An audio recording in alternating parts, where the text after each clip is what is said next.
कार्यक्रम के प्रायोजक हैं पिताजी स्वर्गीय श्री नागरदास जी टिम्बडिया एवं माताजी स्वर्गीय रीवा बहन जी टिम्बडिया की पुण्य स्मृति में उनकी पुत्र वधू श्रीमती रूपा जी टिम्बडिया एवं परिवार, राजकोट, गुजरात। संयम प्रकाश नाम का ये ग्रंथ है। आचार्य महाराज सूर्य सागर जी साहब कलम चला रहे थे और बहुत सारी चर्चाएं हमारी इस संबंध में हुई है। बड़ी अद्भुत बातें हैं, निराली बातें हैं जी। एक एक बात कुछ अलग हटके है और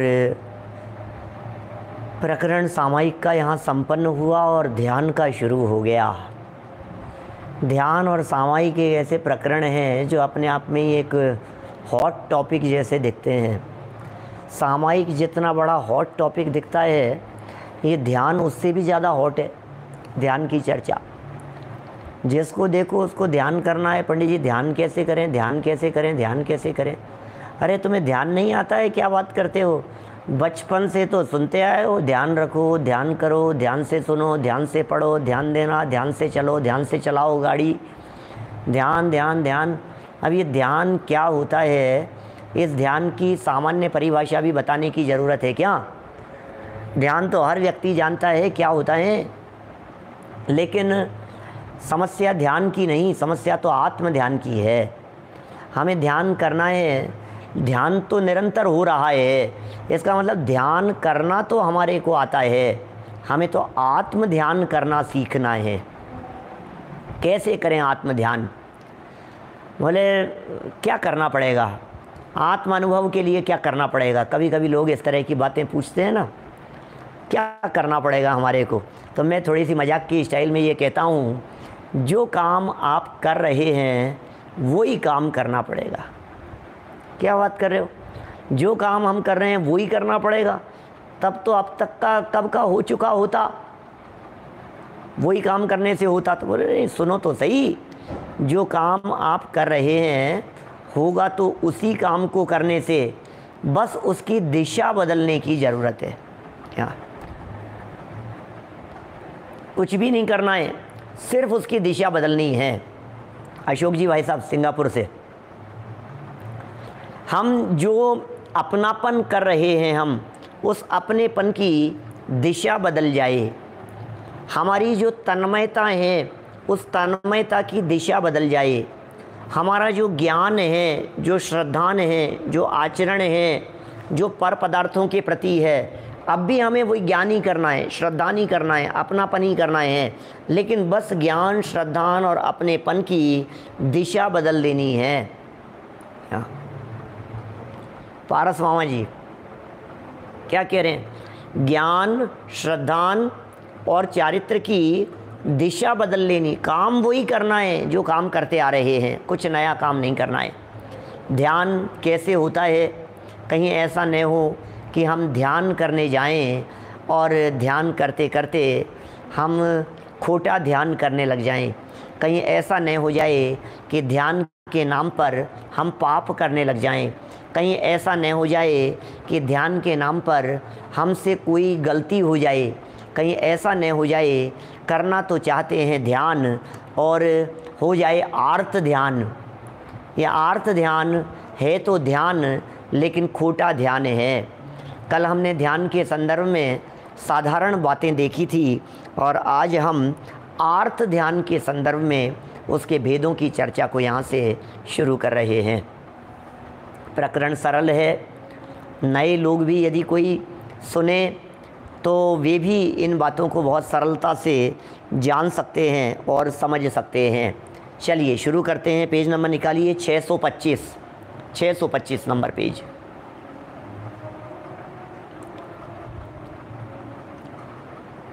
आर्त ध्यान के भेद। अब प्रत्येक ध्यान के चार भेद, उनमें प्रथम आर्त ध्यान के 4 भेद बतलाते हैं। यह बात तो कल अंतिम चरणों में स्पष्ट ही हो गई थी कि जो आर्त ध्यान है, ये आर्त ध्यान तिर्यंच गति का कारण है। रौद्र ध्यान नरक का कारण है, धर्म ध्यान स्वर्ग का और शुक्ल ध्यान मुक्ति का कारण है। वैसे धर्म ध्यान और शुक्ल ध्यान दोनों को भी मुक्ति का कारण कहा जा सकता है। माने ऐसा भी कह सकते हैं धर्म ध्यान और शुक्ल ध्यान ये दोनों ही ध्यान मोक्ष के हेतु हैं, मुक्ति के हेतु हैं। जैसा उमा स्वामी आचार्य ने लिखा ना तत्वार सूत्र में, परे मोक्ष हेतु कह दिया कि जो बचे हुए ध्यान हैं ये सब किसके, बोले मोक्ष के हेतु हैं, ये परे मोक्ष हेतु, ये मोक्ष के हेतु हैं।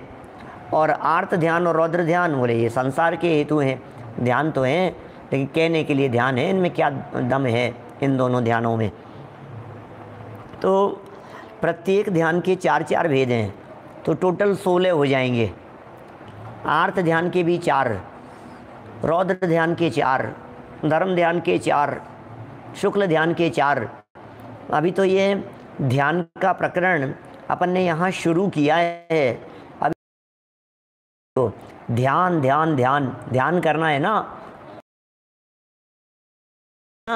ध्यान करने के लिए तो ये बड़ा सुंदर है प्रकरण। अनिष्ट योग जन्माद्यम तदेष्टार्थात्ययात् परम रुक् प्रकोपात् तृतीयं स्यात् नादानात् तुर्यमंगिनाम। आर्त ध्यान अनिष्ट संयोगज, ओहो इष्ट वियोगज। आर्त ध्यान करने लगता है ये जीव रोने लगता है, ये जीव दुखी होने लगता है, ये जीव खेद खिन्न होने लगता है। आर्त ध्यान करते करते आर्त ध्यान कर रहा है। कहा जाता है लोक व्यवहार में, बोलचाल की भाषा में भी, अरे आर्त ध्यान मत करो, आर्त ध्यान मत करो। क्यों आर्त ध्यान कर रहे हो आप? बंद करो इस आर्त ध्यान को, रोना पीटना बंद करो। ये रोने पीटने की चर्चाएं आर्त ध्यान में होती है। रौद्र ध्यान में हंसने की चर्चा होती है, रौद्र ध्यान में प्रसन्नता की चर्चा होती है। आर्त ध्यान में शोक मग्न हो जाता है, शोक संतप्त हो जाता है। आर्त ध्यान में खेद खिन्नता की बातें हैं। पहले नंबर पर कह दिया अनिष्ट संयोगज, अनिष्ट संयोग, जय लगा दिया। अनिष्ट संयोगज, अनिष्ट संयोग से जन्म लेने वाला। आप देखेंगे जितने ध्यान के जो भेद बतलाए हैं यहाँ, इन सब में अंत में ज शब्द का प्रयोग किया है। आर्त ध्यान के चारों भेदों में ज अक्षर दिखेगा। ज जन्म लेने के अर्थ में है। अनिष्ट संयोगज, इष्ट वियोगज, वियोगज, पीड़ा चिंता जन्यज, जन्य, पीड़ा चिंतज, तो चिंता जन्य। ऐसे निदानज, निदान से उत्पन्न होने वाला। इन भेदों से ये 4 प्रकार का है। कहने का मतलब एक ऐसा ध्यान जो इष्ट के अनिष्ट के संयोग से जन्म ले रहा हो, वो अनिष्ट संयोगज है। इष्ट के वियोग से जो ध्यान हो रहा हो, वो इष्ट वियोगज है। और निरंतर पीड़ा के चिंतन में जो उपयोग एकाग्र हो रहा हो, वो पीड़ा चिंतन नाम का ध्यान है। और निदानज, निदानज, निदान से जन्म लेने वाला। निदानज क्या, निदानज क्या है? निदान से जन्म लेने वाला, वो निदानज नाम का ध्यान है।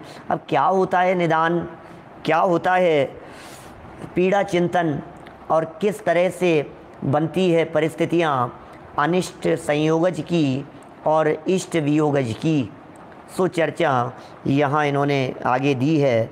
शुरू करते हैं, नीचे देखिए। आर्त ध्यान अनिष्ट संयोगज, इष्ट वियोगज, पीड़ा चिंतन चिंताजन्य और निदानज भेद से 4 प्रकार का है।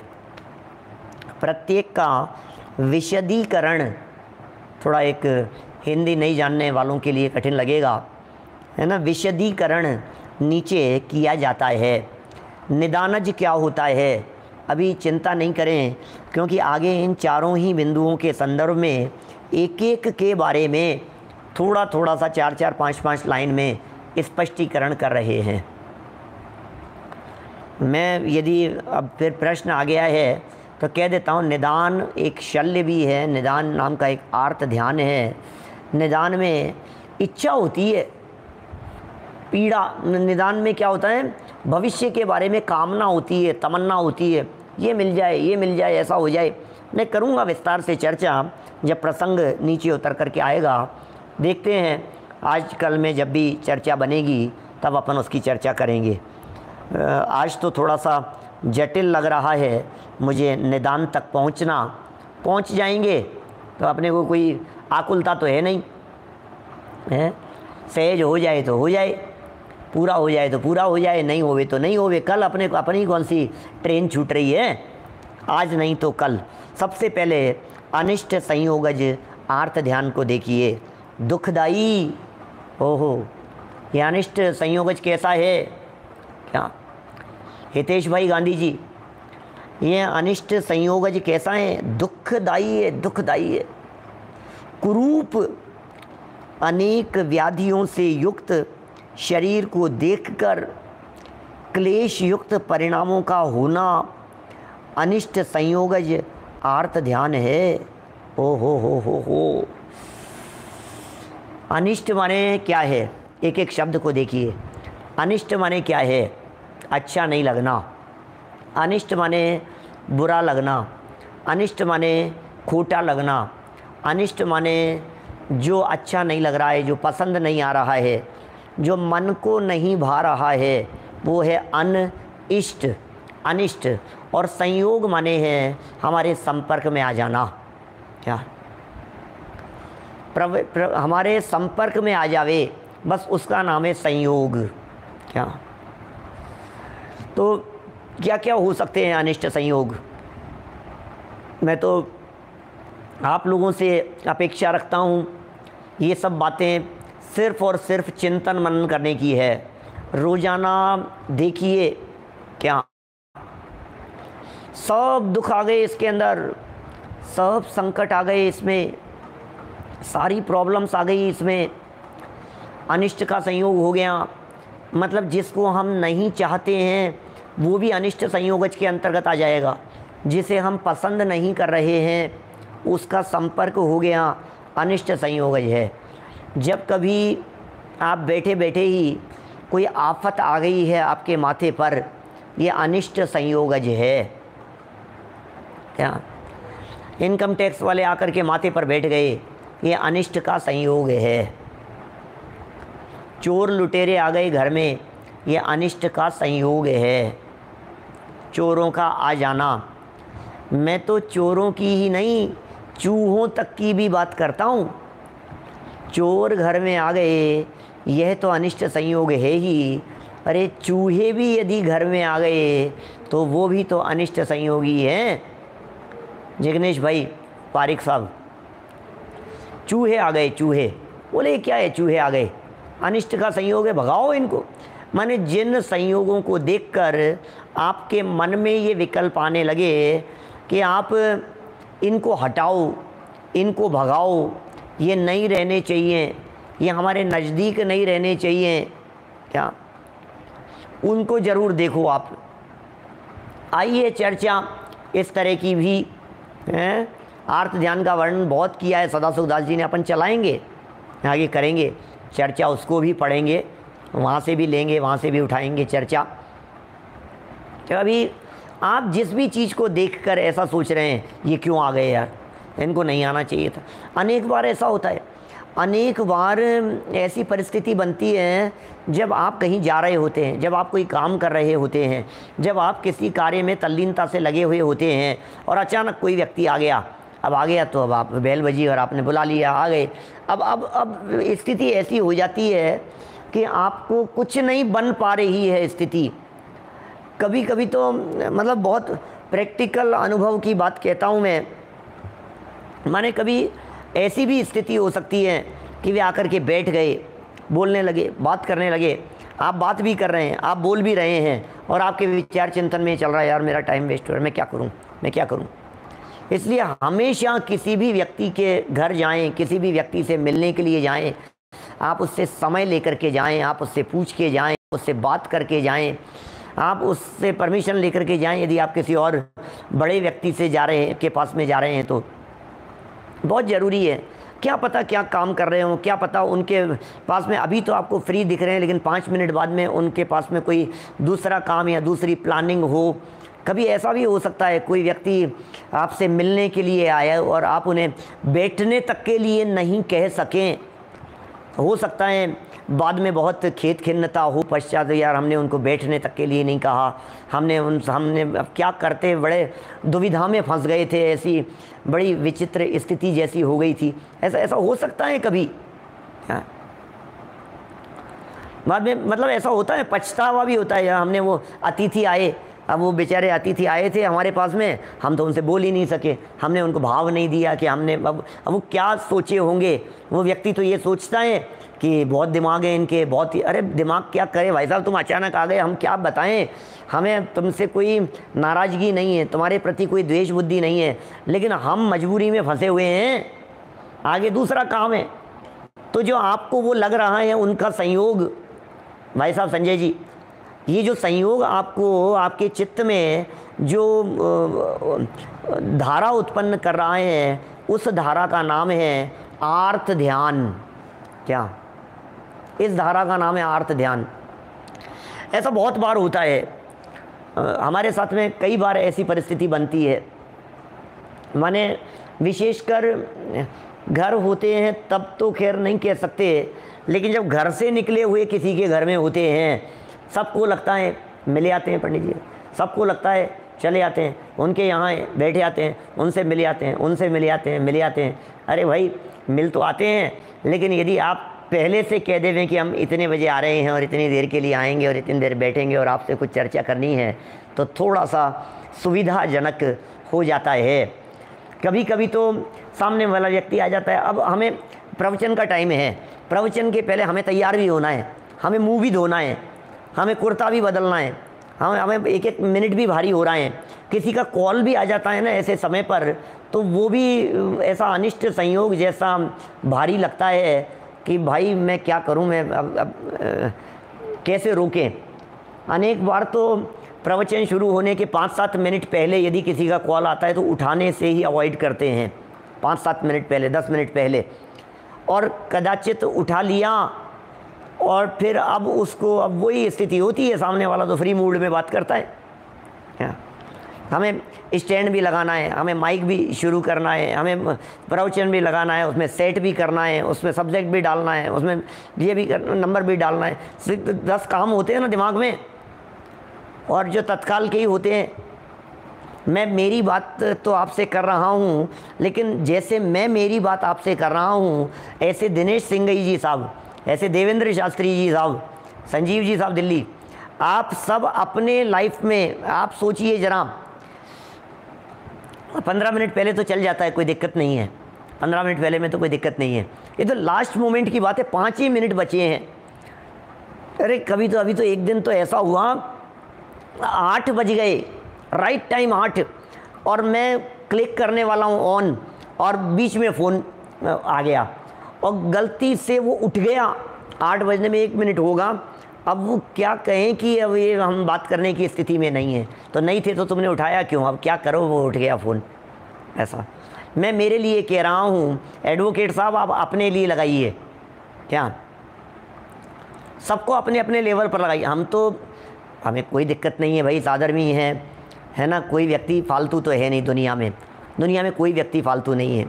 सबके प्रति हमारे हृदय में बहुत सम्मान है, हम सबको भगवान की दृष्टि से देखते हैं, लेकिन लगता ऐसा है ना कि हमारे माध्यम से कुछ ऐसा व्यवहार हो गया कि सामने वाला व्यक्ति गलत समझने लगा, हमें उसकी भी खेद खिन्नता है, हम क्या करें। मतलब हमारे मन में ये भी तो चल, अब वो सामने वाला व्यक्ति क्या सोच करके गया यार, अरे यार ये कैसे है यार, हमसे बोले तक नहीं, बैठने तक के लिए नहीं कहा, चाय नाश्ते के लिए भी नहीं कहा, क्या कहते तुम्हारे, क्या बताएं, तुम पहले पूछ करके आए थे क्या, कि नहीं पूछ करके तो नहीं आए थे, कि फिर अब जो होना था, जो अब क्रमबद्ध अनुसार जो जैसी बने परिस्थिति।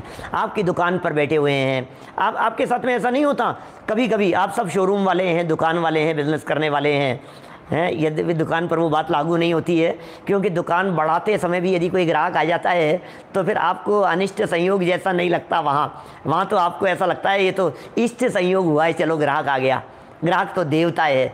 लेकिन जब आपने पूरा शोरूम समेट दिया हो, मान लो, और सब समेट करके आपने सबको ऐसे तिजोरी में रख दिया हो, लॉकअप में रख दिया, अगर अब कोई व्यक्ति आ रहा है कि वो डायमंड की चूड़ियाँ दिखा दो, देखनी है हमारे को, तो भैया यार संभव हो तो कल आना भैया, अब तो मैं सब कर चुका हूँ, निपटा चुका हूँ। ऐसा होता है कि नहीं? कैसे सबके लाइफ में बनती है इस तरह की स्थितियाँ। अभी तो थोड़ा का है, कभी बंदर आ गया, कभी और कुछ हो गया। ग्राहक को आप देवता देखते हैं? अतिथि देवो भव है, ऐसा कहा गया है। चलिए बातें क्या चल रही है यहाँ, अनिष्ट संयोग है। अब ये जो अब कदाचित अब और सुनो इसके अंदर बातें, इसको ध्यान में किस तरह से लेंगे, ध्यान क्यों हो गया वो मन में। यदि नॉन स्टॉप ये धारा बह रही है, ये कब उठे, ये कब उठे, ये कब उठे, ये कब जाए, ये कब जाए, तो समझ लीजिए ये आपका अनिष्ट संयोगज नाम का आर्त ध्यान हो रहा है। क्या बोलो? ये आर्त ध्यान हो रहा है। हमें इस आर्त ध्यान से बचना चाहिए, और इस आर्त ध्यान से बचने का उपाय बतलाता हूं मैं भी आपको। क्या? क्योंकि ध्यान तो ध्यान है, तो इसका सीधा सा उपाय यह है कि जब भी आपको किसी परिचित व्यक्ति को देख करके अनिष्ट संयोग जैसी फीलिंग हो रही हो, बहुत विनम्रता पूर्वक हाथ जोड़ करके आप उन्हें अपनी बात प्रेम से, प्यार से बतला देवें, माफ़ी के साथ में, माफ़ी मांगते हुए कि क्षमा कीजिए, मैं आपको कह नहीं पा रहा हूँ, लेकिन मैं थोड़ा सा उलझा हूँ, थोड़े से काम में, मैं आपको समय नहीं दे पा रहा हूँ।